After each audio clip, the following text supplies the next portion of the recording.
Welcome to the Tech Diva Success podcast. This is a short weekly podcast that focuses on tools, processes, and best practices that truly fuel success for women in technology. We thank you for tuning in, and we hope you walk away with at least one best practice that will help you level up personally or professionally. What can you take action on that will make you 1% better? This show gives us space to grow that amazing potential you have inside of you by bringing you guests from all walks of life and allowing them to share their success secrets with you. I'm your host, Nicole Scheffler, and I consider myself a tech diva with over 15 years experience in a technology career. And I'm committed to sparking tech diva success with my collection of various books, podcasts, and projects, including our other podcast, the Diva Tech Talk podcast, which is all here to inspire you and is dedicated to women in technology. I know you're going to love it, so on with the show.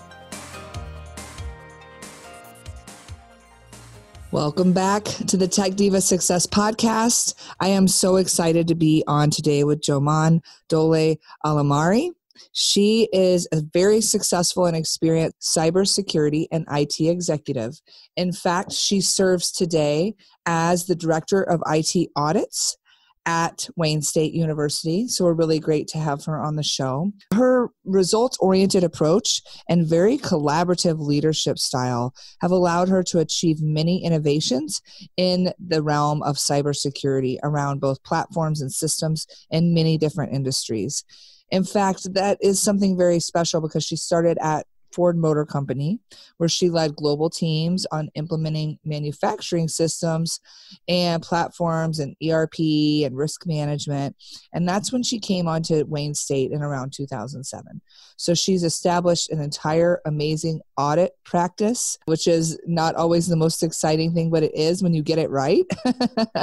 And she helps with the deployment of things like annual risk assessments to all the university units. So she's keeping you safe over at Wayne State University, and her engagements resulted in forming key controls throughout the university by IT management. So they're definitely listening to her. She also served as the past president of the Information System Audit and Control Association, Detroit chapter, where she was appointed to serve on the International Audit Advisory Committee with over 145,000 members, where she's recognized again as being an expert in her field. In addition to her obvious success, she believes in taking the path of most resistance, and we're going to hear why. She is going to give some amazing success tips from her career journey as a successful cybersecurity professional. So thank you so much for joining us, Juman. It's a pleasure to be here with our audience and wonderful women listening to this podcast. I'm pretty excited. And you have as much impressive of a career path. And I am extremely, extremely, extremely humbled to be part of this podcast. Thank you. Yes. And it's hard to fit in careers as amazing as yours. So was there anything I missed in the intro that you want to point out about your journey? No, but I'm many things. And this is definitely one of them. Being part of Ford Motor Company really has opened up my eyes on a lot of things and allowed me to do so many fun and not so much fun projects, because I got them as my first out of college time, company. So I learned a lot from them. But with that, you have to have a lot of courage.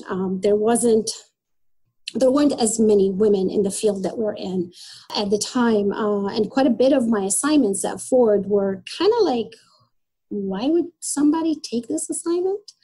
And that would be me. Be like, okay, I'll try and learn something that is completely out of my comfort zone. The one thing that my bio also does not talk about is I am a big advocate for women, and I am part of quite a few women organizations. One of them is the Women in Security Association. That's a newly formed group and they are trying to enthuse women and encourage them to get into the cybersecurity space through providing, career paths and mentorship. And I was approached to become one of their members. Another thing is that I sit on the board of the Cloud Security Alliance, Detroit chapter, which they've been kind enough to try to get me on the board. They've been actually after me for a few months. And I was like, no, I already am on enough boards. But they were successful. I don't know how I'm going to tell you that. But I felt that there weren't also, again, enough women in cloud computing, especially security, to provide the voice that is needed. Women bring a different perspective to everything we touch. And I learned that at Ford because I've had a few assignments where I was an engineer, actually, not just IT person. I think my first internship was part of a durability team. So I went out and tested cars till I broke them down to find out like how long maybe the brakes will last or the axle would last. One of my other assignments, I did also noise, vibration, and harshness on vehicles. So I was the engineer that had to assess the noise inside the vehicle for the passengers and how much can they take given all the different electronics and motors. So these two particular assignments, along with my manufacturing gigs that I did for IT, there weren't that many women. Chances are I'd be the only girl or professional woman in the room. And they would have all these ideas flying on how things should work. And then I'd be listening. I'll be like, And then I'll be like, well, how about this? Did we think about using maybe a different material? Maybe that will decrease the noise. And they'll be like, what?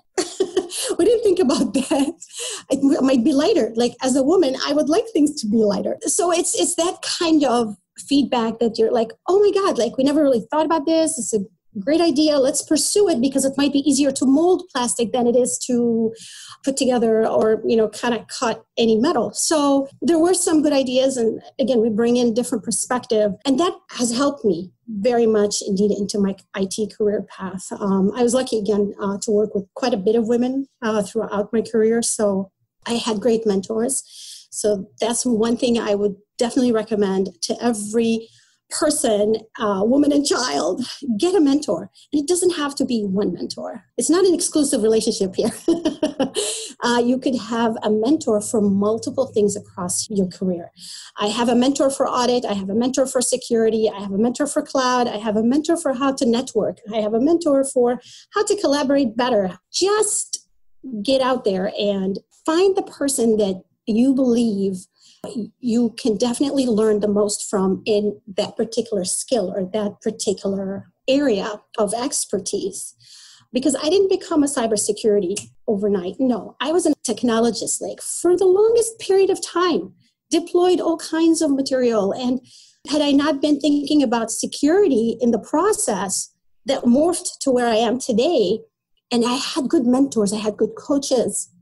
And I'm going to be honest, it was men and women, although I was lucky enough to work with a lot of women. There were definitely a lot of men that were great champions of, the success of Juman. So I am eternally grateful for all my mentors and my coaches. Also, I found some sponsors or coaches internally in the organization and outside of the organization, because that gave me kind of like a 360-degree look at everything that I do.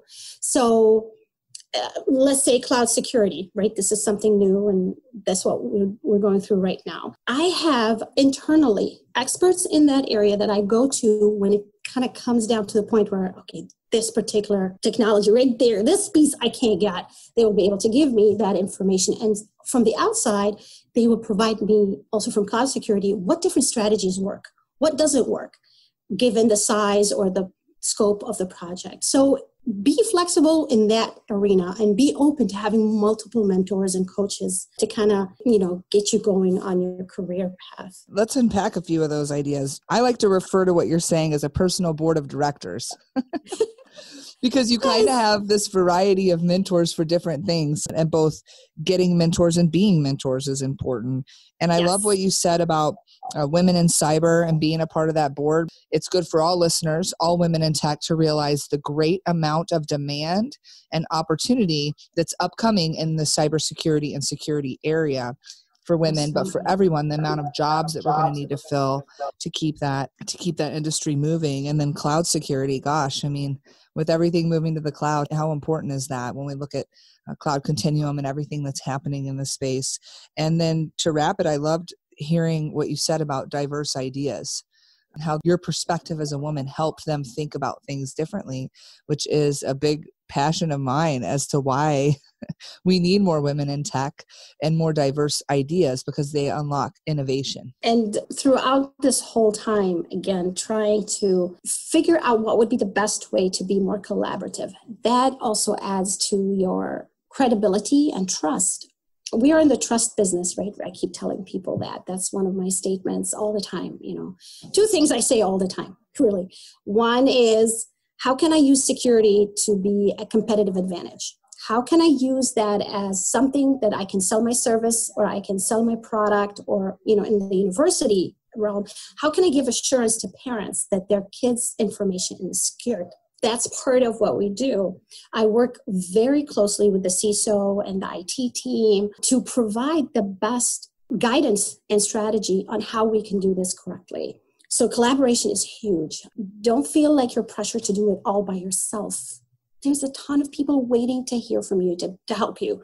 So collaboration, network, go find out who's on your team. Who's on Team Nicole, right? And these are the people that you can go out there and understand from them what could be done better. Always seek kind of that input. But at the same time, you're not in it to do it alone. There are people who are just waiting to get, kind of more strategic objectives and more material to provide better risk mitigation or, minimize any cyber risk issues. Was it the cloud or not? Now, with the cloud, everything moving to the cloud, the university world, and that's true for a lot of universities. That's not unique to Wayne State. We are vanilla product, kind of companies, organizations. We buy things as they are and then customize them based on what they give us. There's very little built in-house type of systems. It's very, very small. And if it is, it really serves maybe a certain group of people.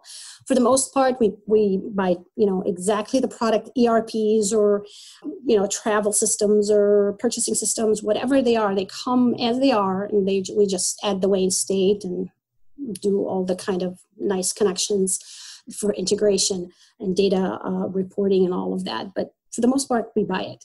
Unlike, the culture I came from at Ford, where they make everything at the time. I think now they have moved more into the cloud. By the time I was leaving, they started to move a little bit. But that's the kind of change in culture. So there's still those companies that still would like to have all this kind of work done to move to the cloud. And it's not a one size fits all. So the cloud security that I'm into right now, and as part of that group, because also we are trying to provide more guidance to all practitioners on how to protect the cloud. When you decide to move company jewels into the cloud, how does that look like?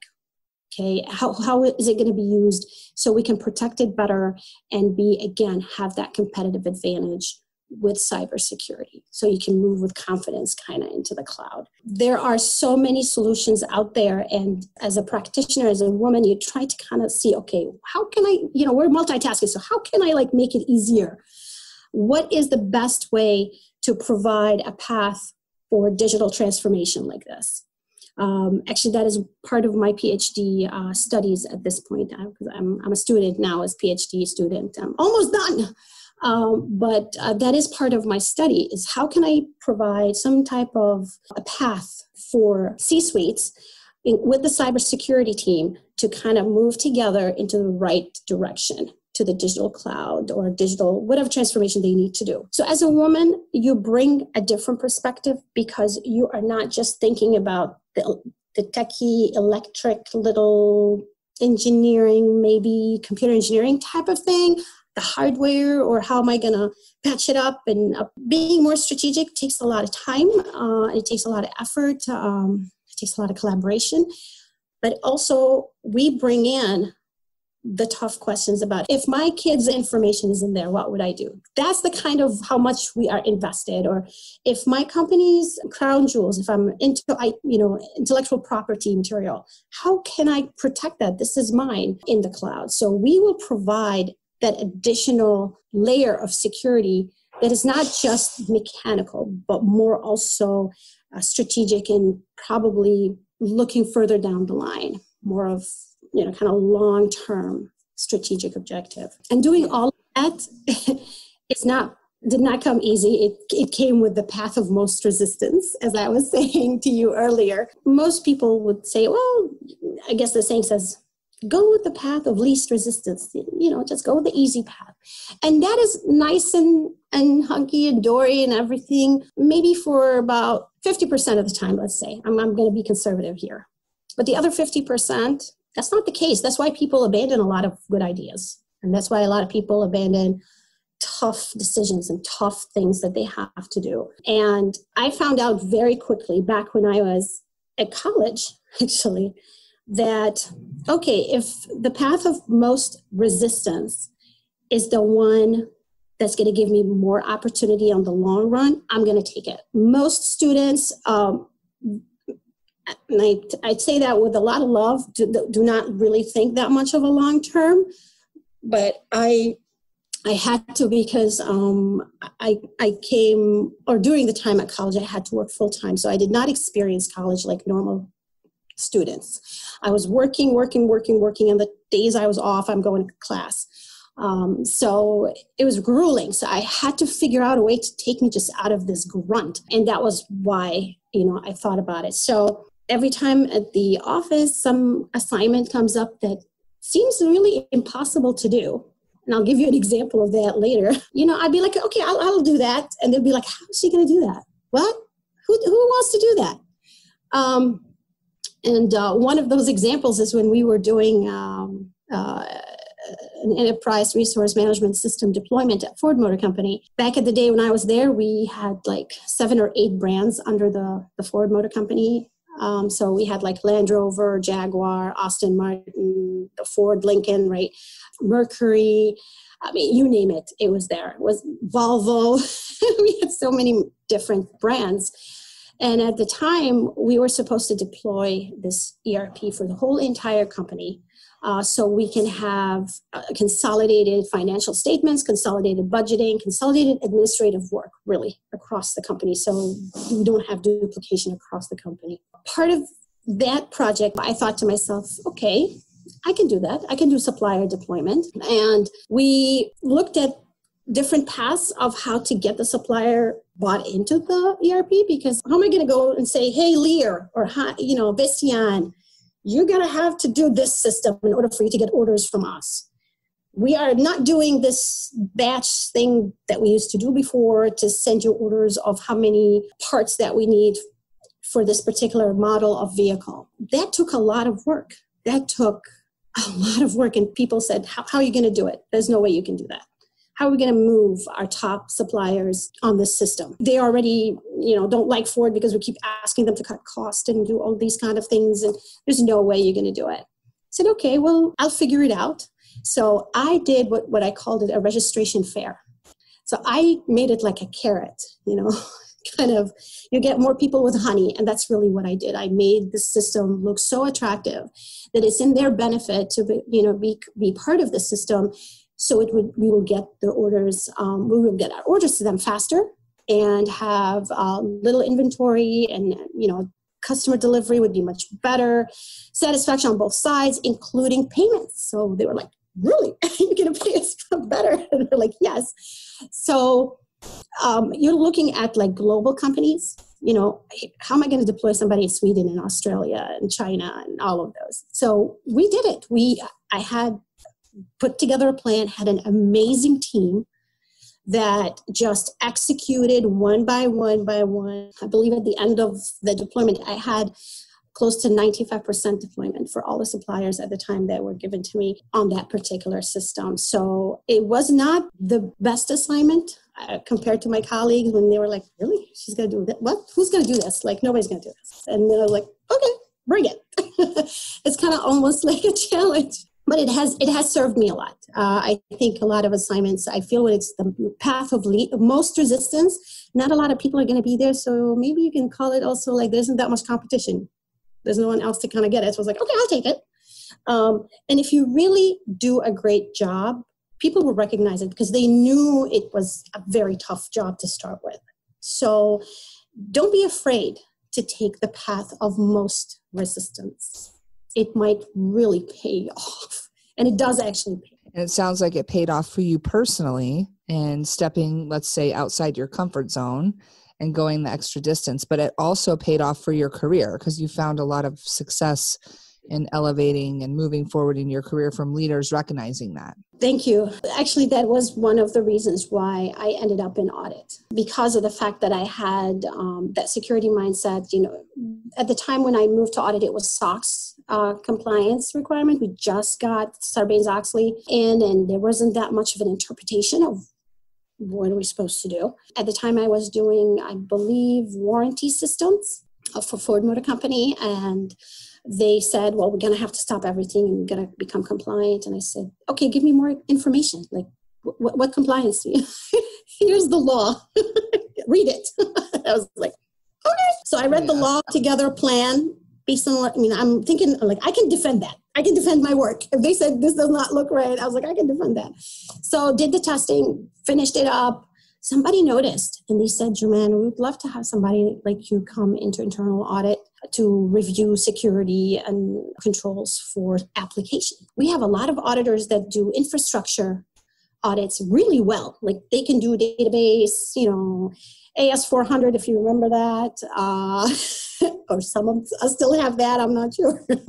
Or they do, data centers, they can do manufacturing facilities, but we don't have anybody that can do applications, who understands what does it mean when I say change management, change control, access control, segregation of duties, an application level on a systems level. So that really was kind of like, okay, well, thank you. I guess that's an honor. And since then, I moved into internal audit, and my career just I was like, oh my God, I'm in love with this. I love what they do because you play with so many technologies. It's not even funny. Plus, that really helped me now when I moved to Wayne State and I established the IT practice for them because they already had operational audit and financials and compliance.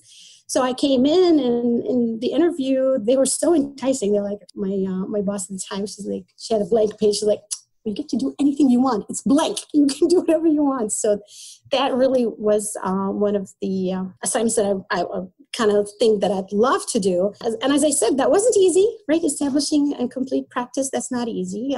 Putting together the standards, the process, working with the team. I've had a lot of help, wonderful team in internal audit. So I work with great team at Wayne State. So I'm really lucky. For all women. Yeah, and if you think about it, in security, the types of compliance that you get is sometimes a little ambiguous. Like that's the skill you gain from helping get, whether it's SOX compliant or PCI compliant or whatever, you kind of have to say, what does that really mean? And how can I achieve it? And what a parallel in that you got this job that they said, what does it really mean? And what does success look like, which got you at Wayne State? So kudos, you're just a true trailblazer. And as we kind of come to the end of the episode, we always like to drop our last bit of wisdom that can help women in tech be successful. And I know you've put a lot throughout the episode, but would you like to leave us with one last bit? The one last bit I have for our listeners is don't be afraid. Don't be afraid to take a chance on yourself. Don't be afraid to put yourself out there and say, I need help. Don't be afraid of taking the path of most resistance. Awesome. Thank you so much.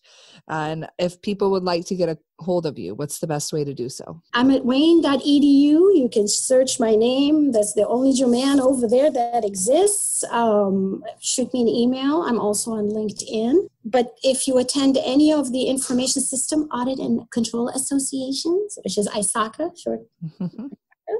I'm on the Detroit board. I do a lot for that group, as well as the Cloud Security Alliance and the Institute of Internal Audit. I'm also part member of that, but I work quite a bit on a spring conference training that includes cybersecurity, leadership skills, risk management, fraud, which that's another item that I did not talk about. We get to do investigations, which is really cool, but sometimes it's hard. But it's really, that's another wonderful thing I do. So there's many, many ways you can definitely reach me. I'm jdoleh@wayne.edu. And we provide all those on our blog at techdivasuccess.com. And I just thank you so much for your time, your wisdom, and for keeping people secure, especially the students. And I thank you. I don't do it alone. It's a group of wonderful men and women at the university. I'm just one of the steps in there to make everybody's information secured, patients' information secured, and students' information secured. So get security going. Thank you. We'll get secure, and we'll talk to you next time. Thanks again. Thank you. Bye. Thank you again for listening, and we really hope this sparks something in you that you can use to manifest more success in your life. Please give us a rating or review. We would love to see how the show has inspired you. You can also connect with Tech Diva Success on Twitter, Insta, and Facebook. We're very easy to find under that name, and we hope this episode was fire for you.